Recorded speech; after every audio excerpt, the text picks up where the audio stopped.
first two chapters basically set up the strategy and the need for a sales force. We talk a little bit about the value exchange. In the next three chapters that you're going to be going over for the next few weeks, we're going to look basically at designing and organizing the sales force, i.e. how should a company's sales force be set up for that specific company. The second thing we're going to be looking at is, well, how do you find these kind of people anyway? The sales manager needs to understand how to create a pool of candidates, basically how to select the right people, how to run them through the myriad of tests necessary in order to evaluate their qualifications, how to make a job offer, and then what to do once the employee or the sales rep accepts the job offer.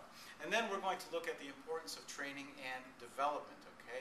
Because just simply because someone appears to be a good salesperson or may have some good sales experience at another company doesn't mean that sales experience is going to translate specifically into what this company needs, i.e. so the sales manager has to carefully evaluate not only the potential of, but the actual skill set of those people that he or she is going to make a job offer to.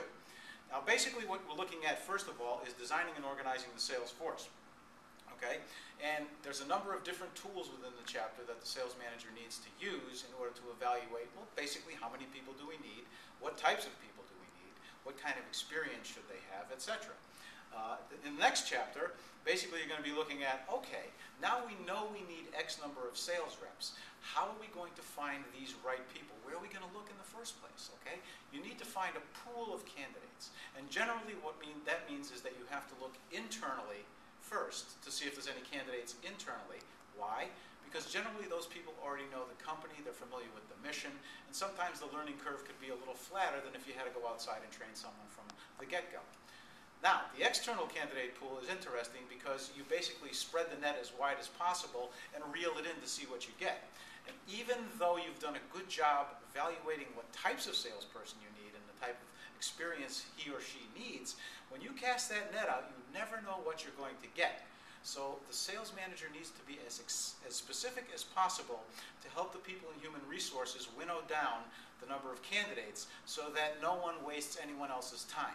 All right, and the last chapter is once that person has actually made a job offer and accepts and walks through the door looking pretty much like myself, then basically what do you do with them, okay? And the most savvy sales managers have the best training tools possible available, be it sitting in a classroom like this, learning online, sending them to seminars, etc.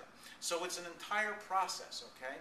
And the target at the end of it all is to turn a sales rep loose who is not only well-versed in the product and services that the company offers, but has the people skills necessary to not only prospect, but to contact, talk to, reduce the resistance of, persuade people and motivate them to action, close the sale, and what did we say last time? Follow up after the sale. These are all key components of the sales relationship, and you're going to start learning about them right now.